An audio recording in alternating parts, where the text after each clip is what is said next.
Bonjour Bill Gates. Bonjour. J'imagine que lorsque l'on s'appelle Bill Gates, on est sollicité tous les jours pour défendre toutes sortes de causes, plus honorables les unes que les autres d'ailleurs. Pourquoi avoir choisi celle-là? Pourquoi avoir mis tout le poids de la fondation Bill et Melinda Gates au service d'United? Eh bien, notre fondation aide ceux qui en ont le plus besoin et ma femme Melinda et moi-même ont vu que des maladies comme le paludisme et le VIH et beaucoup d'autres n'avaient pas beaucoup d'appui pour inventer de nouveaux médicaments et pour aider ceux qui en avaient le plus besoin. Donc nous sommes en partenariat avec beaucoup d'autres groupes, le Fonds pour les vaccins, le Fonds mondial et United, qui ont été fondés pour s'assurer que même les plus pauvres aient accès aux meilleurs médicaments pour faire baisser les taux de mortalité des enfants et des adultes. Alors quand on regarde les pays qui participent à United, on s'aperçoit qu'il y a beaucoup de grands absents, la Chine, le Japon, l'Allemagne, le Brésil. Et puis, il y a votre pays, Bill Gates, les États-Unis, qui ne participent pas à United. Vous avez eu l'occasion d'en toucher un mot déjà, Barack Obama?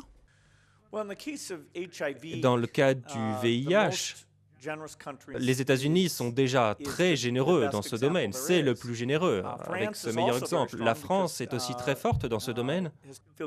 Et moi, je suis content de ce qu'ont fait les États-Unis dans le domaine de la santé. Et j'aimerais que le budget pour le développement et l'aide au développement soit plus grand, mais dans le domaine du VIH-Sida, ils ont fait vraiment des choses fantastiques. Mais vous aimeriez que spécifiquement les États-Unis participent à United, qu'ils participent à cette taxe sur les billets d'avion? Si on me demande si United est un bon instrument pour donner, ma réponse est sans aucun doute oui. Je ne pense pas que les États-Unis vont adopter cette taxe sur les billets d'avion, mais ce serait bien quand même. Avant de présider le dîner d'United ce soir à Paris, aux côtés de Philippe Douste-Blazy, vous irez voir François Hollande tout à l'heure à l'Élysée. Qu'est-ce que vous allez lui demander, Bill Gates? Pour moi, ça sera l'occasion de parler de nos objectifs en matière d'aide étrangère. La France a longtemps aidé de nombreux pays dans le monde entier, y compris les pays d'Afrique. Il y a eu beaucoup de réussites en Afrique. Il y a aussi certains revers. J'aimerais donc vraiment savoir quelle sera sa réflexion sur l'évolution de l'aide française, même en ces périodes de contraintes budgétaires, s'assurer que les budgets d'aide soient maintenus pour qu'on ne sacrifie pas l'aide sur l'autel du déficit. Vous diriez qu'aujourd'hui, aider les pays en développement, leur donner de l'argent comme ça, c'est aussi un investissement, c'est de la croissance pour tous demain? Oui, complètement. L'aide au développement peut être vue de différentes façons et tout rend vraiment l'impératif clair. Si vous voulez de la stabilité dans ces pays, si vous voulez arrêter les épidémies, si vous voulez que l'économie mondiale soit en croissance, si vous voulez plus de justice humanitaire, pour chacun de ces angles, il faut s'assurer que les enfants grandissent avec assez à manger. De mon point de vue, on doit cela à l'Afrique, qui a une histoire très difficile, une géographie aussi très difficile, beaucoup de maladies endémiques. Il faut les aider à sortir de ce piège de la pauvreté. Et ces 20 prochaines années, je pense que la plupart des pays africains passera par cette transition.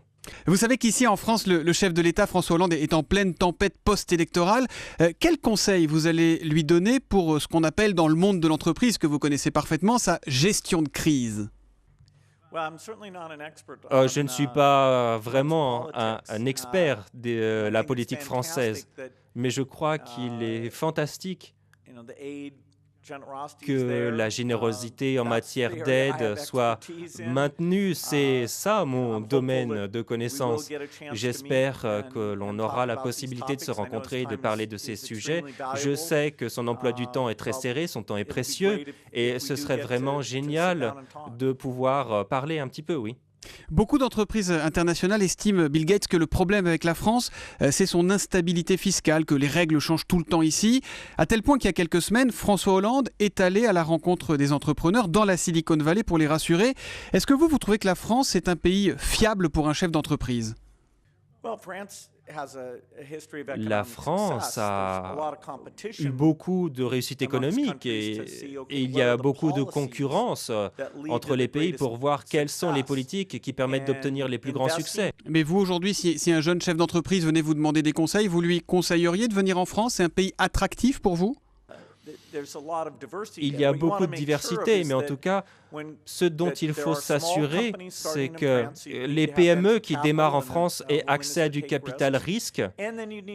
Et puis, il faut aussi des compétences approfondies pour les grandes entreprises essayent d'obtenir les meilleurs talents. Et la France est très attirante. Je sais qu'il y a des gens dans le sud de la France qui font des choses très intéressantes et qui permettent d'attirer des ingénieurs venant de l'Europe tout entière. Vous évoquiez les multinationales. Vous savez qu'il y a ici un sujet qui fait beaucoup débat.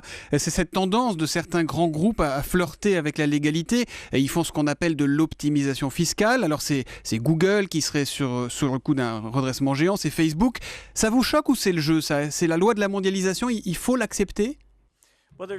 Il faut voir peut-être si les règles fiscales sont vraiment à jour pour notre époque, pour vraiment obtenir les objectifs qu'on s'est fixés en matière de recettes fiscales. Ça veut dire pour les Français se demander si leurs règles fiscales sont encore les bonnes, par exemple? Oui, je ne suis pas expert de cela. Je ne suis pas expert de la fiscalité française. Mais on peut par exemple mettre l'accent sur la TVA ou plutôt sur l'impôt sur les sociétés. Je ne sais pas où vraiment la France cadre dans ces régimes. Merci beaucoup Bill Gates d'avoir été notre invité exceptionnel ce matin sur Europe 1. Notez que ce soir à partir de 18h30, c'est Philippe Douste-Blazy, le président d'United, qui sera l'invité de Nicolas Poincaré dans Europe Soir. Merci à vous et bonne journée à Paris, donc Bill Gates. Au revoir. Europe 1.